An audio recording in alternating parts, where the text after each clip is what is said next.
How is everybody doing? How's things? How's life? How's the universe? How's your week been? What has everybody been up to? Um, I am recovering somewhat nicely. Thank you for asking. And yeah, how's things?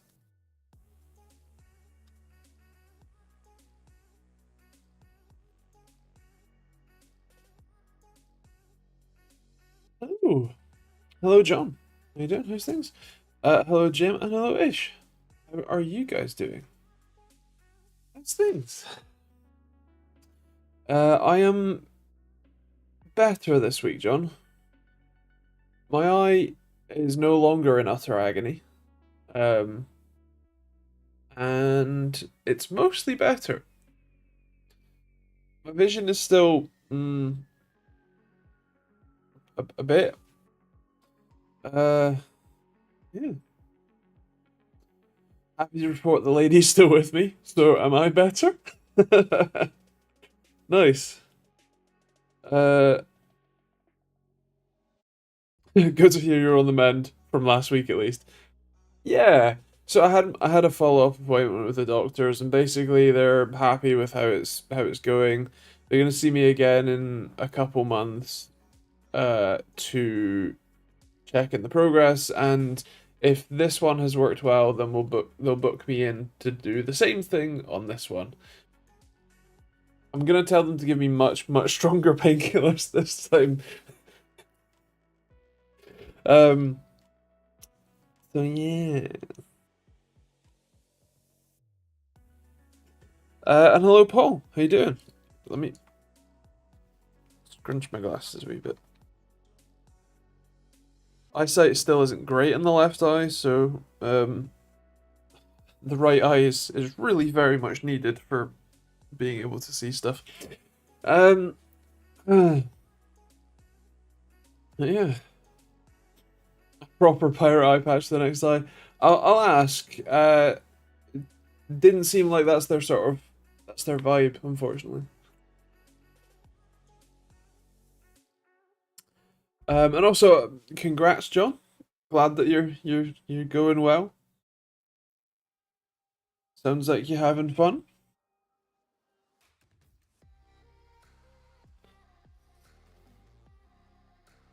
Um,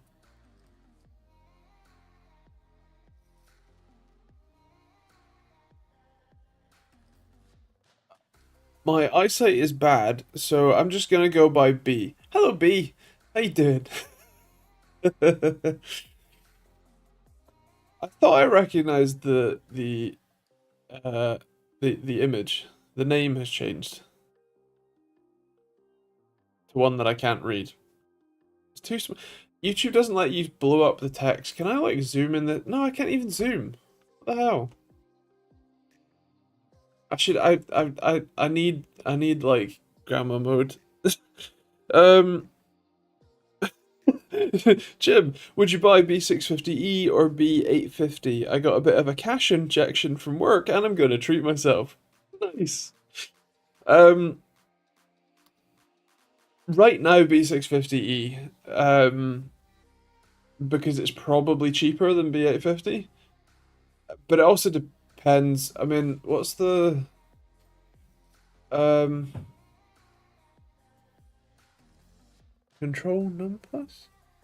Oh yeah. Wait, it's probably a bit too much. There we go. Um, well, thank you, Ish. I was going to double check what the hello Simon. The price difference is AM5. So B what was it? B850, wasn't it? Well, isn't B850 uh no, isn't B650E better than B850 in terms of specs? Uh Usual ridiculous prices for like 170, 180 is the cheapest you'll find for for a normal B850 board. B650E? E.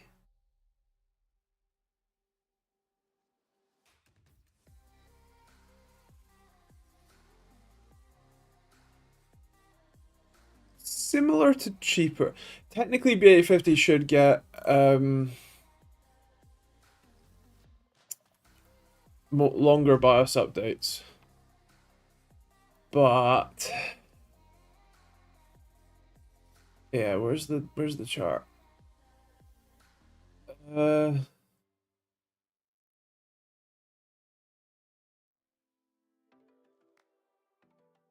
uh yeah, so B650E is technically better. So if you can, I was just looking at overclockers. I mean, I have an affiliate link to overclockers in the description if you're interested. But yeah, it looks like B850 starts from around 180 for a reasonable ATX board. And B650E is a bit harder to find, but technically, yeah. I don't know if I've updated that one. That might be the old one. Or is that... No, that's A1. That's fine. Yeah. Cool. Thanks, Ish. Yeah. So, to re-articulate properly, B650E is technically better than B850 because more chipset lanes, technically, sort of, shares the same by 4 link to the CPU, but anyway. And Gen 5 on the PCIe slot. Whether that matters, personally, I would say no.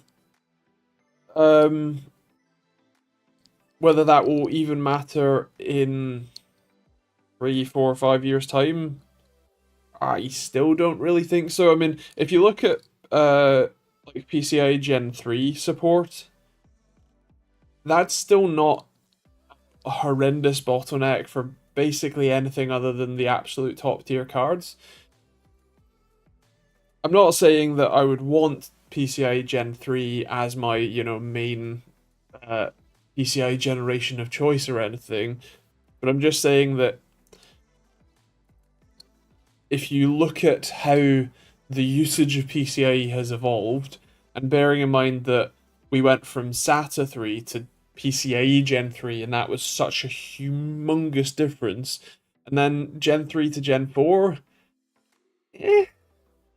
especially for storage, but even for graphics cards and stuff, like, we just don't use the bandwidth, really, in our everyday desktop lives, so... Eh.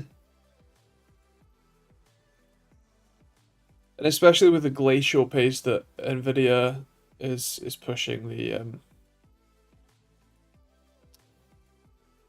you call it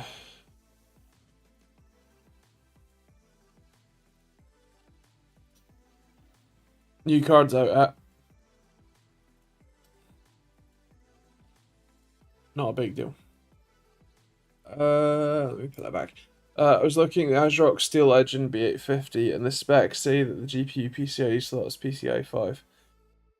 I mean, fair enough. I just did a very cursory search. Although you should perhaps be careful, only because I know marketing terms, and it could very well be that you might find that the slot itself, like the physical bit of plastic, is Gen 5 compatible, but the lanes that the slots connect to are only Gen 4. I've seen that sort of thing before, so don't be fooled. Trust but verify. You know. So yeah, yeah.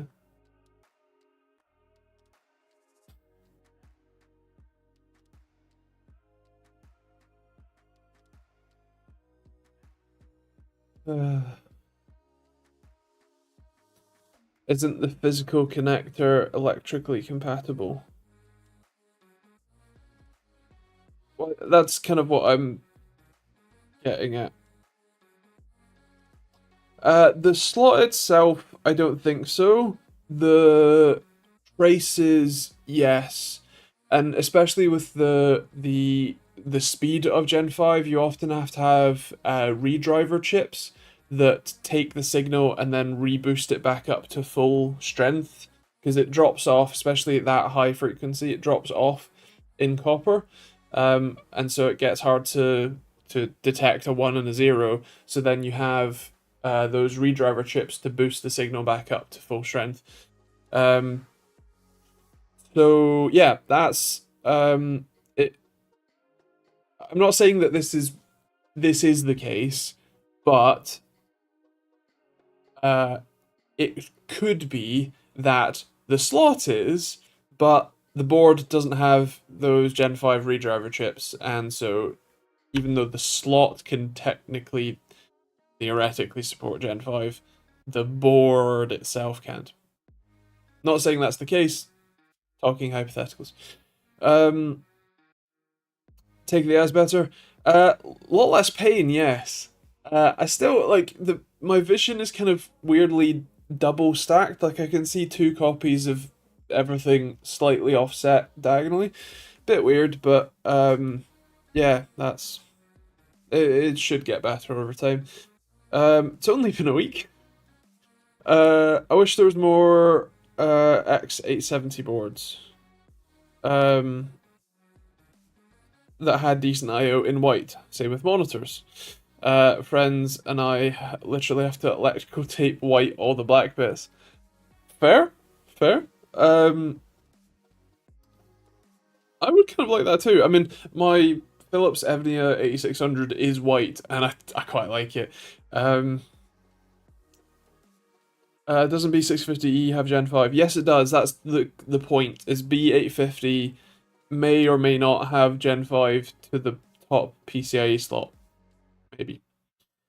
B650 is betterer than 850. Yeah, B650E is better than B850. Yes, which is stupid, but AMD. How do I feel? Better asterisk. Pain's gone. Good. Vision is mostly back. Like I can just about read stuff with it. But there is definitely a like I'm seeing double kind of thing going on. Although the rest of me isn't quite as nice. The infusions that I have that are actually helping keep the ulcerative colitis under control. I have to have 4 weeks between the second and third infusions. The next one is next Friday, so you will see me again before I get that infusion. And I think that the infusion is wearing off. Because I am starting to get some symptoms again. Yeah.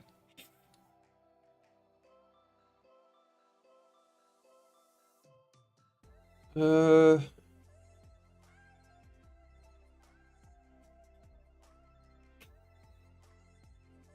yes, the beauty tuber. You can see it in the glasses. Um,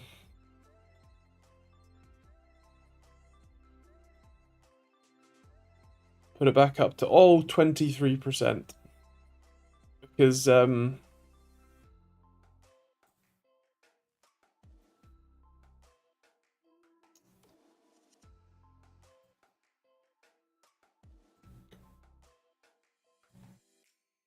is what it looks like if it's on 100. Really bright. I don't like it. Oh god, that's not even 100, that's 80. Put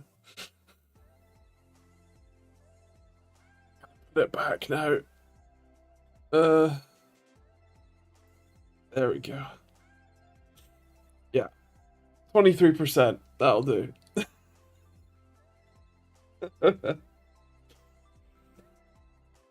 Youch. So yeah.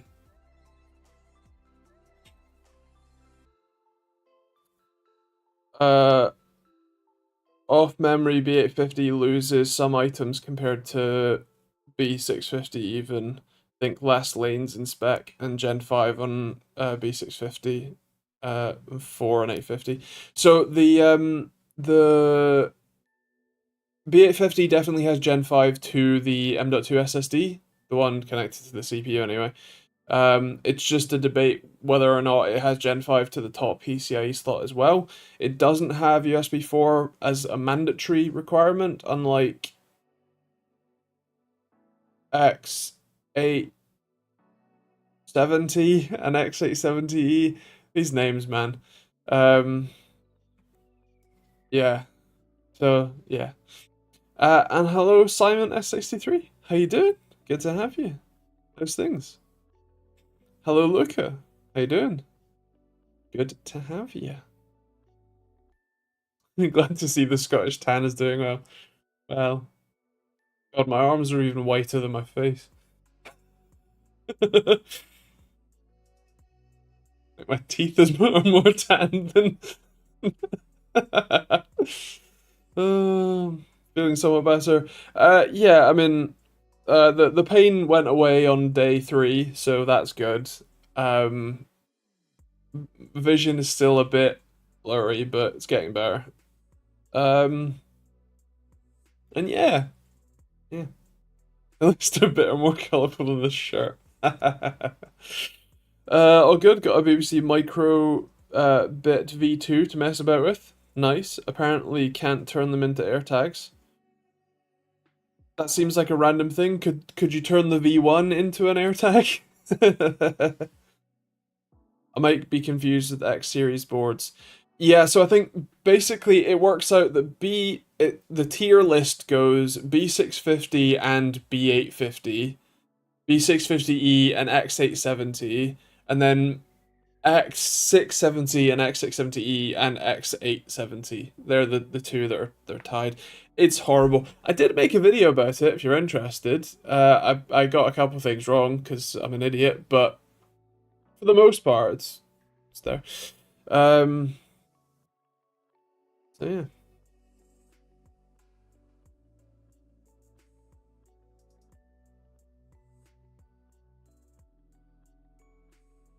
V1 is easier to turn into an AirTag. V2 have a thing called you have to use a thing called Zephyr to flash it.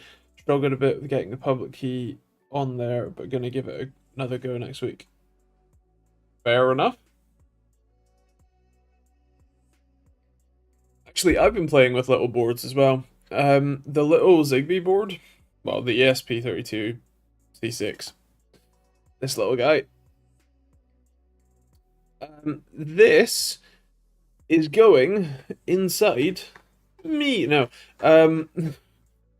it's going inside. Come on, at the box. This is a doorbell. Actually, specifically, this is the speaker part of a doorbell, and this is the doorbell part of the doorbell. The cool thing about this is that this is completely battery and like batteryless and wire free. Like there's or wireless. There's no wires or battery. That the click of the switch actuates an electromagnet inside, which generates just enough power to A, blink the little LED that's in there, and B, send a signal to this. And basically, this is going inside here, probably down there. But on the inside, in fact. Why not? Why not take it apart? I reverse engineered the board that's in here, pulling a big Clive, and I worked out what I need to do to hook up the Zigbee board. I wrote the Zigbee code over the last few days. In fact, this afternoon I wrote backend for both switched in and outputs. So basically, this can either be set up so that like one of the pins here, like one of the outputs, can be turned on by both a button here, like manually, is just directly, and from Home Assistant, or the other option is that this acts just as a button, as a sensor, basically. with no way to send data to it from Home Assistant, if that makes sense. Like, you can't trigger this from Home Assistant. You have to have this thing trigger this, which then tells Home Assistant, which then sends me a push notification. So yeah. My car tuner used that tiny board of the new ECU flashers they made. Also, we had that doorbell at my old company. Nice. Come on, come out. There we go. So the way that this is made up is because it's quite, like, they sell this in lots of regions, the actual faceplate itself just pops out. The speaker is on the front side, so we have the speaker there. And then we have the board itself. So long story short, this is the RF antenna that receives the signal from the clicky. Can you even see the LED? There you go. Which goes to that chip there. That's an RF chip. That's the main microcontroller. This, I think, is either another microcontroller or an op amp to drive the speaker. And basically, that pin there, the long one at the bottom, that one goes high for as long as the LED and the speaker are on. So I'm just going to solder to that as my signal pin. What's weird is that they've put a fusible resistor on the neutral pin. Not live. Live is down there. I don't know, but that's a full bridge rectifier with some capacitors and inductors. That's an LDO, DC to DC power supply. That 3-pin one there, which turns into 4.7 volts, and then yeah, my little board's going in there. Something like this, but hopefully better. And I'm gonna use some Cat 6 Ethernet to hook it all up, just so that I get a bit of shielding from the 240 volt AC that's here, in hopes that that does anything.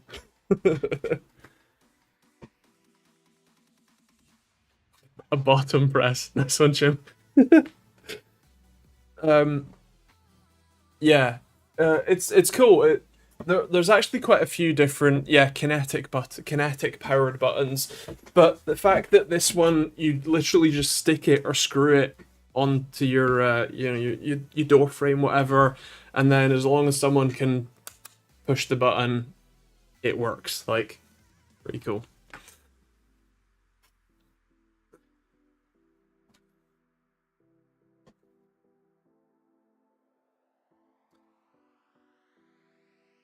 Electricity flows from negative to positive. In a DC circuit, yes. Well, the electrons flow from negative to positive, but this is alternating current, where the live conductor is the only one that actually carries the power. The neutral is bonded to the earth pin, the other side of this wall. So the fact that neutral is the one that is fused is weird. Weird.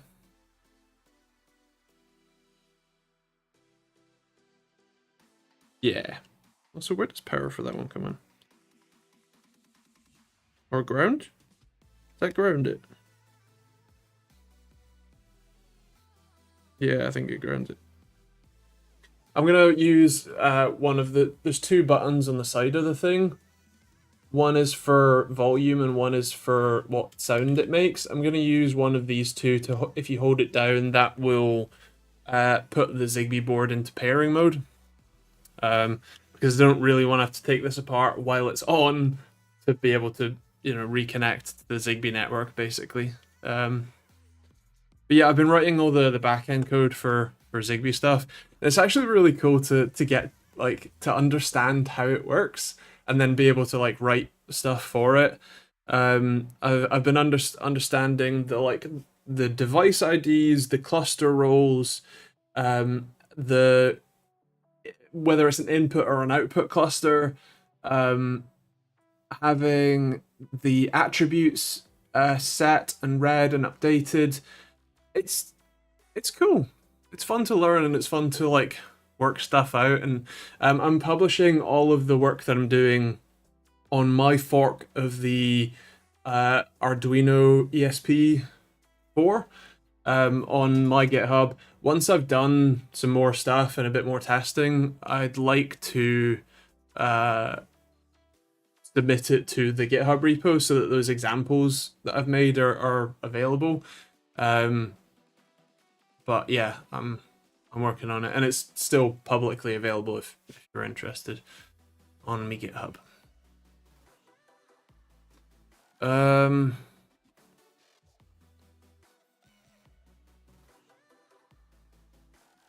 That video's on my watch list. I watched half, but want to rewatch it. The Home Assistant one, as in the Zigbee Home Assistant one. I take it.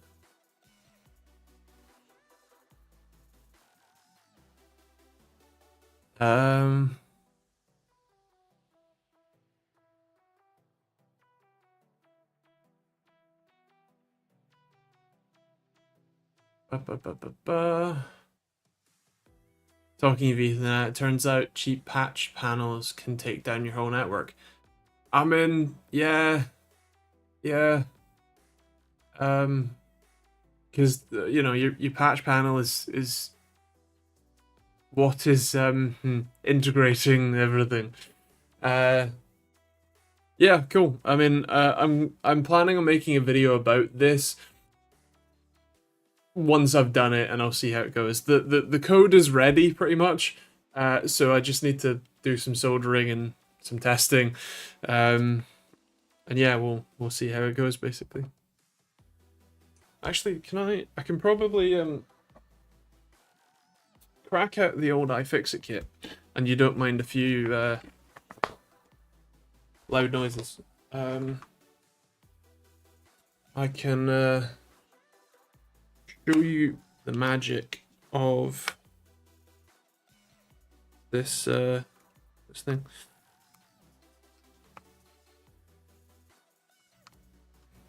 I'm slowly falling out with smart wireless devices. My wireless thermostat has been playing up just in time for all the cold weather.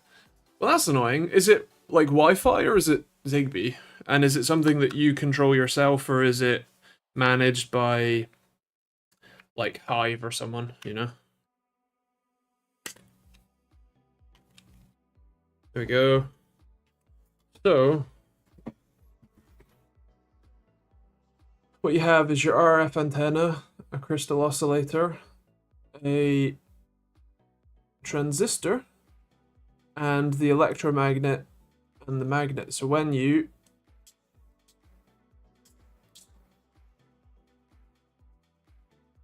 focus, there you go. Pretty cool, right?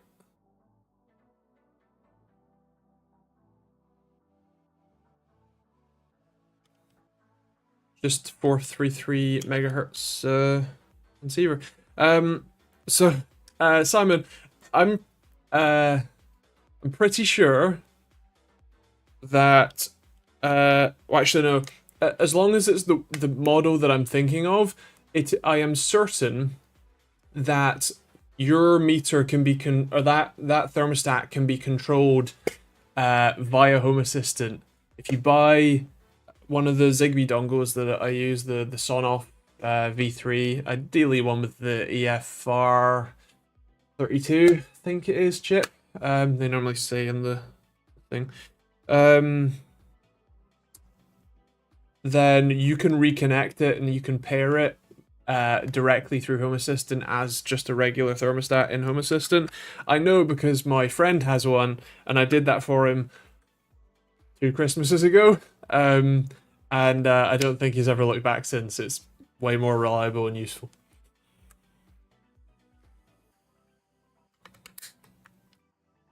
There we go. Back together.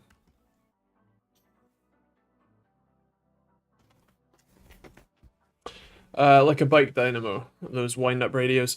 Kind of. I mean, so this is a single wipe basically of one of those. So those are using a motor as a generator, whereas this is just using a coil of wire and a magnet wiping by it, or wiping through it, depending, to generate just a pulse, basically. But yeah, similar concepts. It's electromagnetism. Although so is all of this.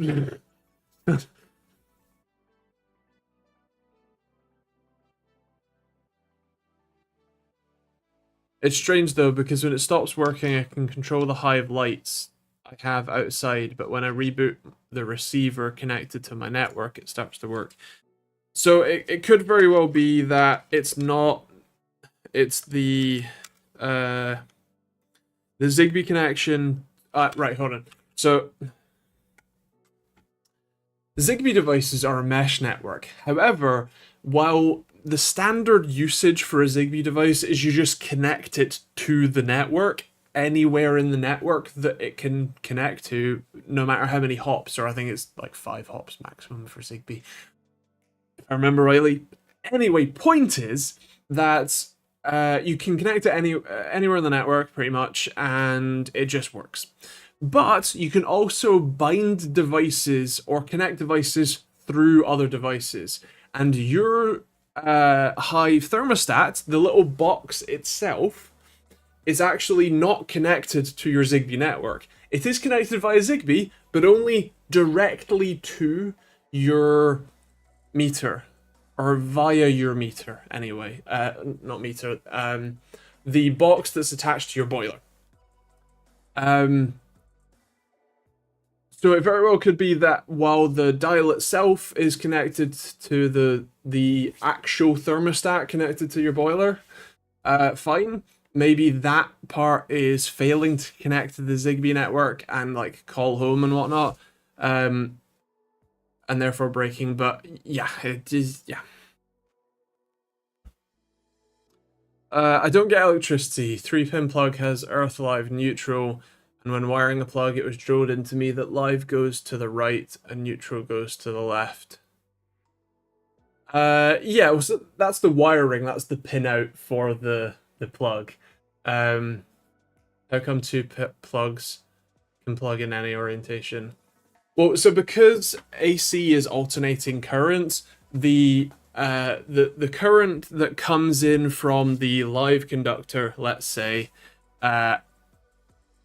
doesn't really come in, it just wiggles, which then goes through the circuit and wiggles the other side. If you switch the wires, like if you switched which these two were connected to, it would still work because the circuit is still able to take in power from this plug, like this pin, and go out the other one, as it were, just fine because it's AC. If it was DC, then you'd be reversing the polarity. You'd be, plugging negative into positive, and vice versa. So neutral is also live, sort of. It's complicated. I'll answer this one first, actually. Why does it matter? Because technically speaking, the live conductor is the one in the wall that is providing the power. So in this little board, the pin that's over here, which is this plug here and that wire, is the one that is actually supplying the power to the board. The resistor being over this side and connected to the neutral, it technically doesn't matter, but what it means is that if the fuse were to blow, all of this stuff still stays live. Whereas if the fuse was on the other side, or these wires were crossed over, I guess, then none of this would be live. It'd be connected to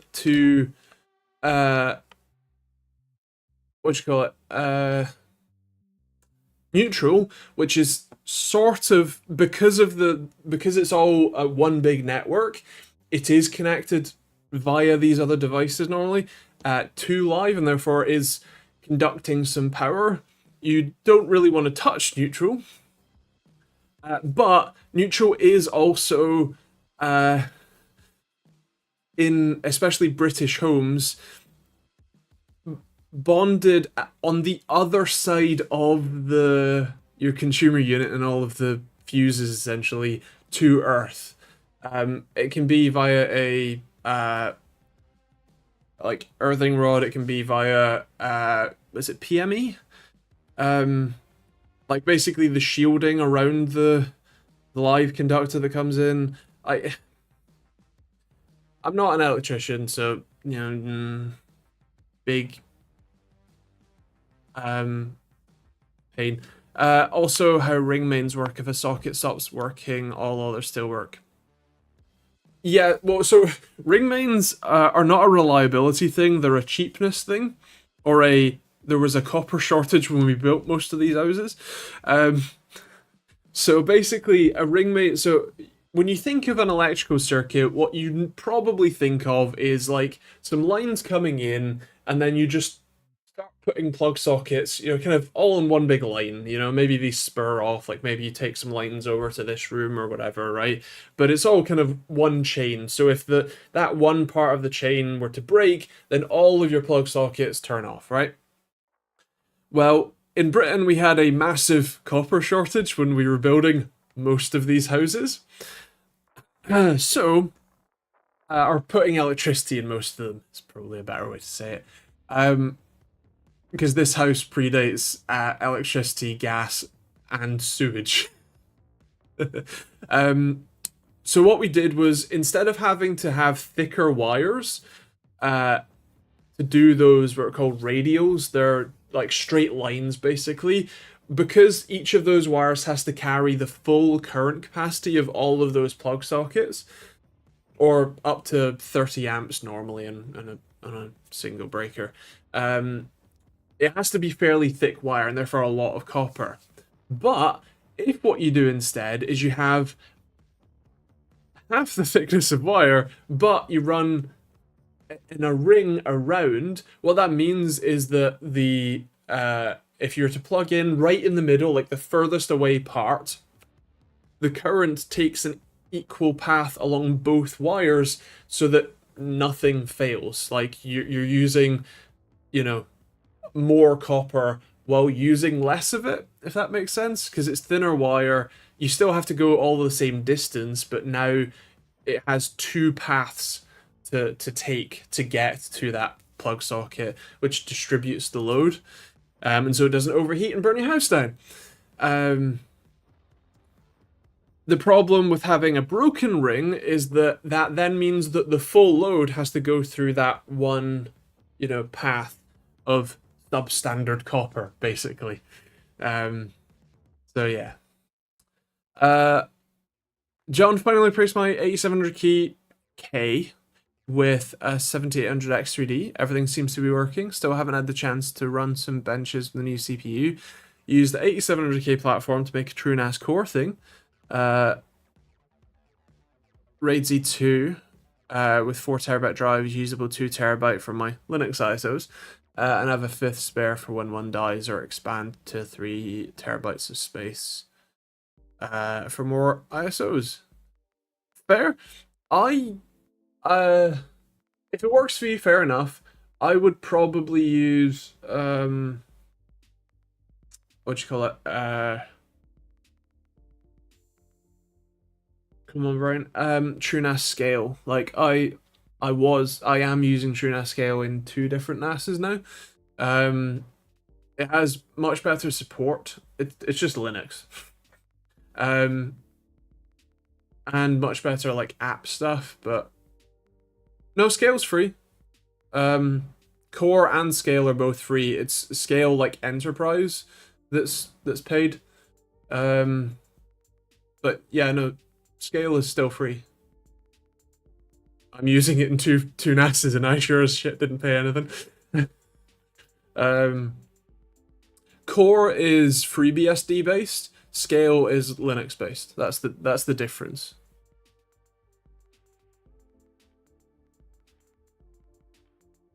I think you can do an upgrade like in place from core to scale. Check the UI. There should be an option somewhere for that.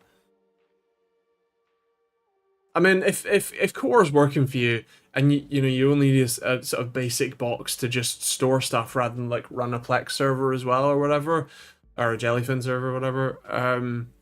You know, fair enough, leave it as is. But if you want to run other stuff on it, if you want to run Pi-hole and Plex or Jellyfin and whatever else, then you'll want to you'll probably want to swap to the newer version of Scale, because that has just Docker as its apps platform. A Pi-hole, as in a Raspberry Pi network hole, is a DNS blocker. It's essentially an ad blocker for your network. So instead of having to have the ad blocking on the device itself, the Pi-hole will just block the network traffic itself, like the requests. When your devices ask, hey, where's this ad server? The Pi-hole goes, and then it just doesn't load an ad. It's great. Means that like mobile device ads don't play, which does kind of break stuff. It's kind of funny. Sometimes you do have to just like go to the Pi-hole UI and like disable blocking for a minute to use a website properly. But for the vast majority of the time, it's like fantastic. It's pretty much one click to set up, John. Like pretty much one click. At least on TrueNAS Scale, which again, have a look and see if there's a like upgrade me to Scale option somewhere in the TrueNAS UI somewhere. Can block more than just ads. It's a DNS sync. Yeah, it also has some fun stuff. It can do DNS sec, like DNS security, and a bunch of other stuff as well. And it's kind of nice because it also blocks a lot of the tracking that devices just automatically send out. So yeah, it's quite nice. Nice thing to have.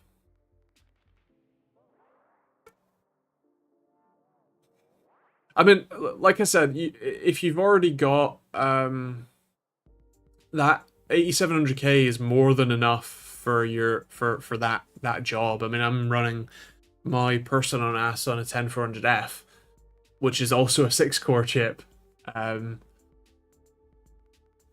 And yeah, it's perfectly fine.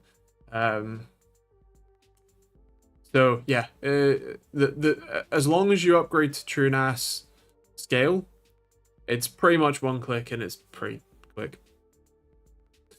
When you see the blocked instances over 1 million, it makes you realize just how gross all the tracking is, ubiquitous everywhere. Yeah, I mean, I'm somewhat what you call it? I'm somewhat like strict about what I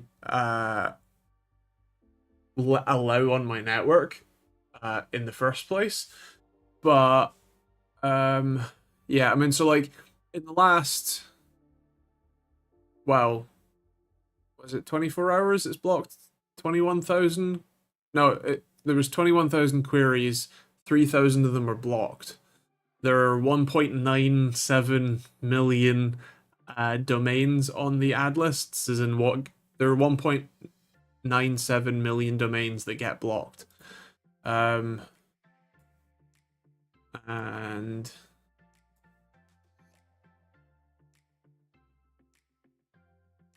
interesting. Shoot. Might take a while. Compute.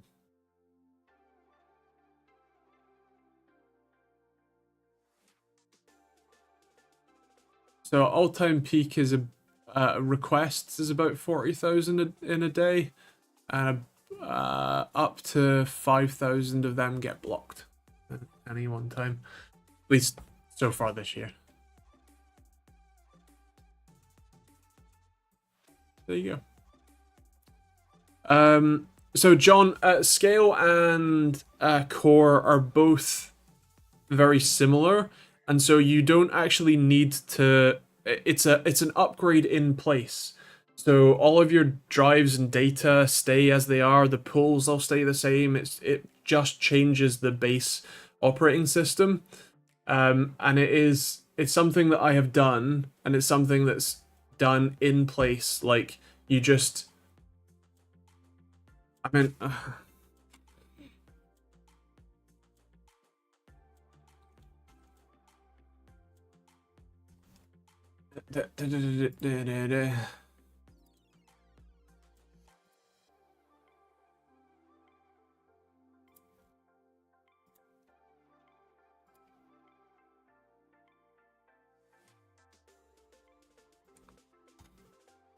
oh, I'm not logged in on Twitch. Fuck. Uh, um, if you can see that on the stream or on YouTube chat, click that. I don't I But yeah, it's pretty simple. You download a file and you like press update, and then it does it, and then everything just carries on working. But the base operating system has changed from FreeBSD to Linux. It's kind of magic, and it's great. You can also use things like NoScript and UBO to cut the requests before they haven't even hit the network. Yeah, that's true. I salvaged the 6700K with a 1060. Thought about trying that and a NAS and server to play it with. Yeah, sounds great. I mean, the yes, you do need to reboot it. It reboots on its own. That's part of the update process. Yeah, it goes down, like downtime gets reset, but you have replaced the entire operating system without losing any data or configurations. It's really cool. But yeah, Simon, that seems like a pretty decent choice on yeah, old server. Fair play, John. No worries. Enjoy. Also, I'm having fun with the architect with the wiring diagram for my new house. I'm looking at about 2.5 kilometers of Cat7 cabling. Jesus. Wow, that's a lot. Genuinely, like 2.5 kilometers of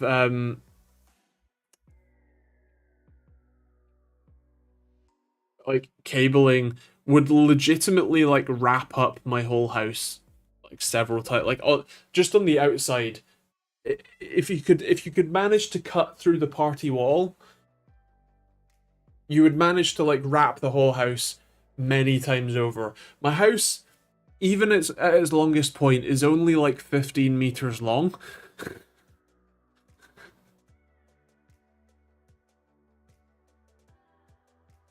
Yeah, you could fully wrap the whole house with 2.5 kilometers of cabling. Yeah. Um, Linux and BSD have the option for live kernel patching, just not from one to the other. That is true, they do, which is insane. But yeah, I think I'm pretty sure it restarts once. Um,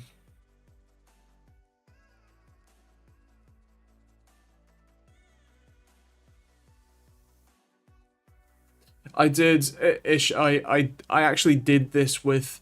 So I think I did it with my my offsite server, like my offsite backup NAS. When I first set it up, I set it up with Core, thinking, oh, that's probably more stable. I've got more experience with that. I'll just leave it at that. And then Core was a pain in the ass and broke a few times, so I swapped to Scale, and magically it works fine. Um, so yeah.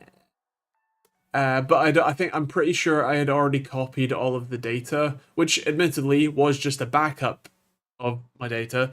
But it I'd copied all the data and then it was unstable, so I then did that in place update and automatically it's all worked.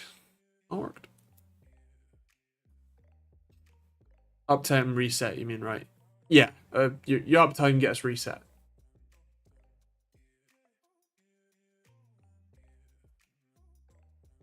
Upton Funk. Nice. How about those 5070 Ti prices? I haven't actually seen what the UK prices were. I tried to look right as the reviews went live, but all the retailers didn't have prices live. So let me have a look. 5070 Ti. Oh god, that's expensive. What's the cheapest one? Sort by price. Ascending? I always get ascending and descending wrong. Ascending. Yeah, so the cheapest card that's not available is £800. And it has 16 gigs of RAM.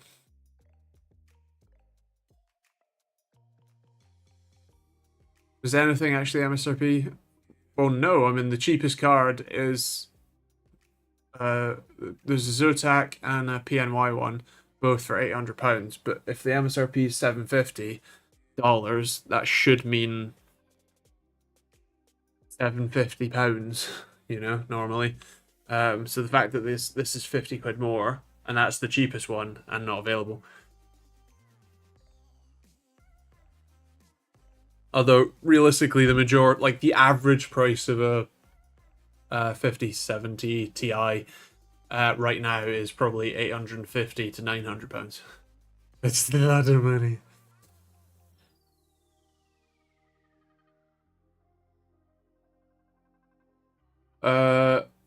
This method of using Core UI manual update to migrate might fail if using Core 13 U3, but if using Core 13 U2 should work. Then it says confirm that core system is on the latest public release 13 U3 or better. Open source stuff, man.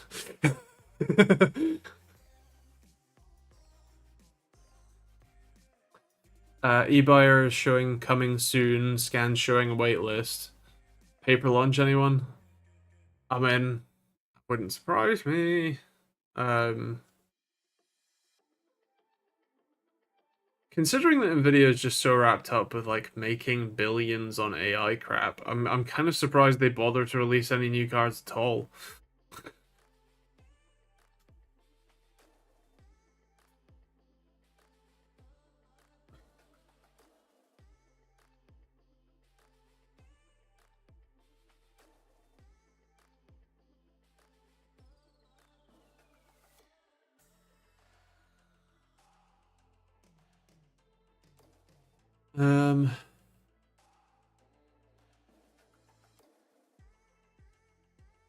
Well, again, ramping up networking to provide the AI.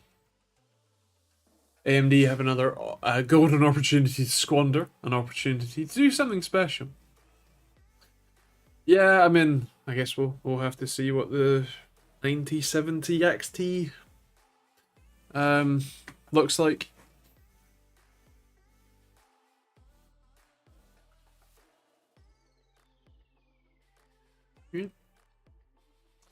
I don't know if I said I bought an RTX 3090 a couple weeks ago.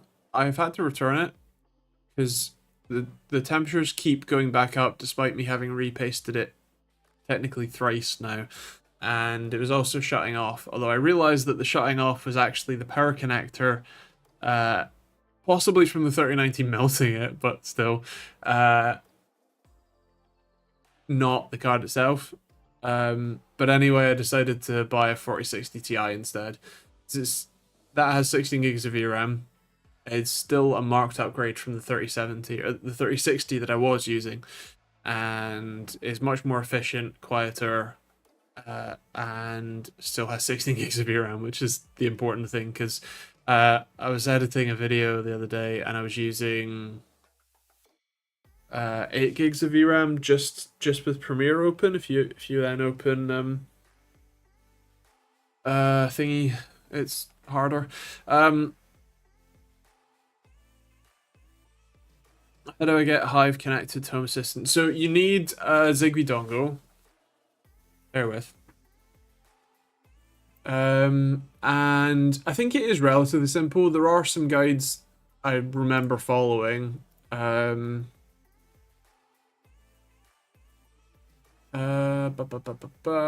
Is this the... Let me just double check this is the right one.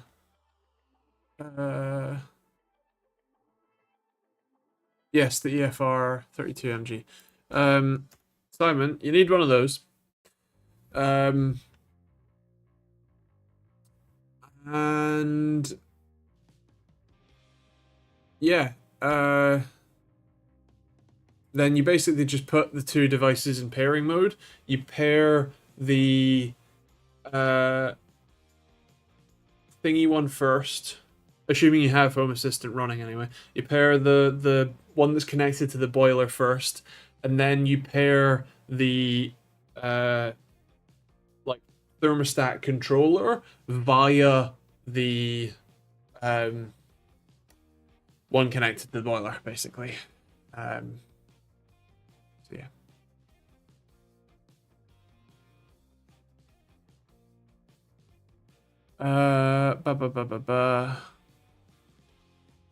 John, yes, my eyesight is, or the pain went away after day 3, and eyesight is mostly better. It's still a bit seeing double, but whatever. The infusions that I have, I think, are wearing off, and I don't have another one until next Friday, so not tomorrow, but a week tomorrow. And yeah. I'm assuming using it with Home Assistant will get more info on what's connected and if they're working correctly. Yes, so you get a full Zigbee network map. You get obviously the temperature controls both in Home Assistant and in on the dial and stuff, and yeah, better for sure. So I feel better. Yes, asterisk. I'm getting worse again because the infusions are wearing off. So yeah, eye is better. Guts are getting worse for now. And no worse then.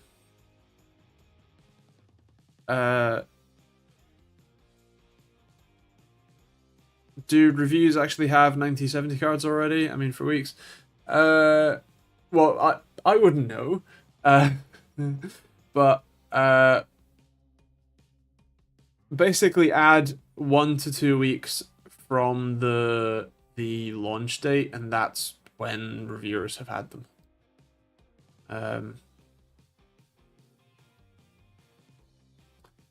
The back wall has 18 runs alone for lighting, cameras, access points, and each bedroom has about 10 runs.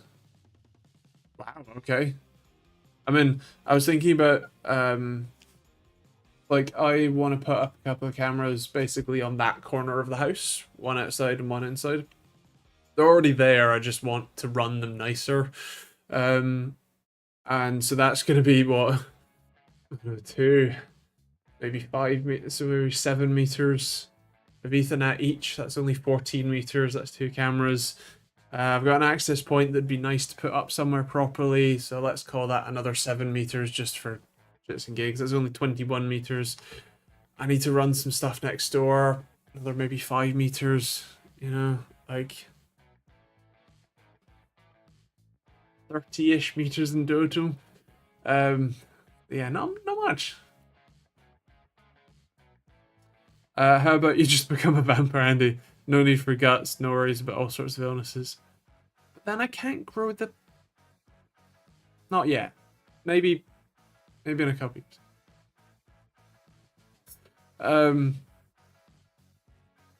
Sounds like a good plan, yeah.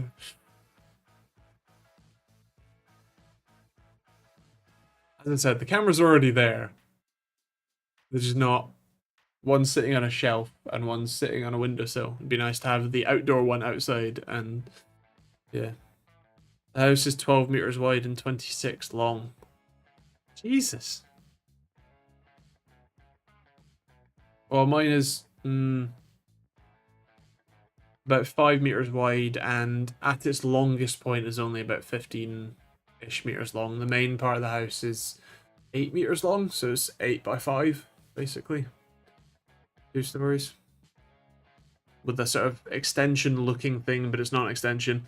That's about 2.5 meters wide. And about, yeah, 5 meters long, give or take. That's the kitchen.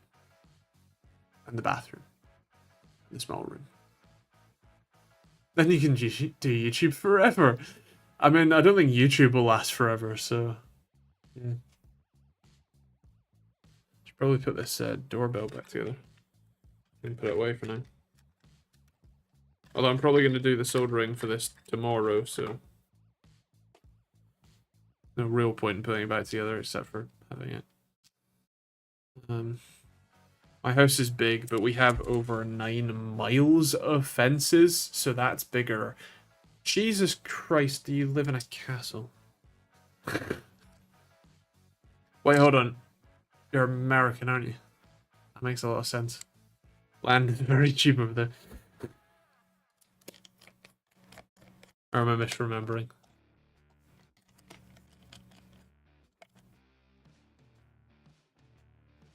How do you come? A castle or a prison? Nice.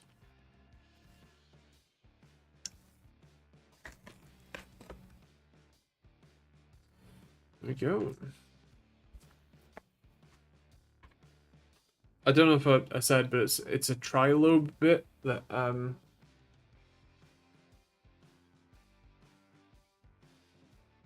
that the doorbell is secured by. The same ones that you'll find on Nintendo products, funnily enough. Which is a bit weird.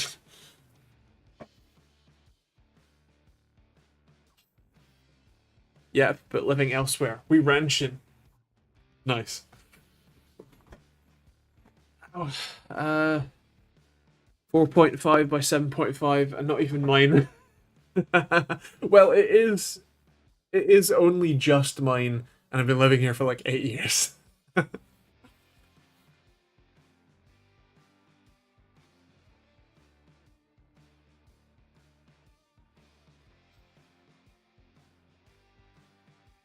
I just live in a little terraced house because houses over here are not super cheap right now. Yeah, there you, John. Yeah, no, they're not. They're not. I found out the hard way. And I got a not utterly terrible deal. So yeah.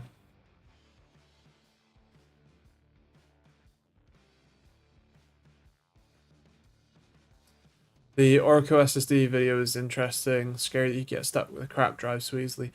Yeah, I mean, like, it's not horrendous. The issues that I found are... That's the point of my testing process, is to find those issues relatively quickly. The real-world usage experience is likely to be fine. But yeah, I would much rather have a Crucial P3 Plus or even the Kingston MV3 instead.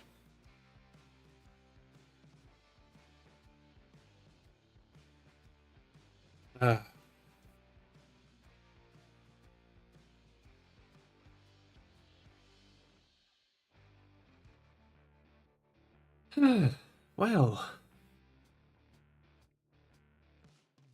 I think that's about it for this week. I'm trying to think if there's anything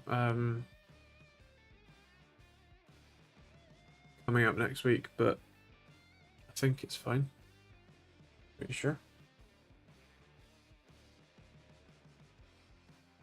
Let me double check before I say otherwise. Yeah, no, that's fine. So yeah, I'll see you all next week as always. Hope you all have fun, stay safe, and yeah, videos tomorrow and Monday as always. Yeah. Catch you later.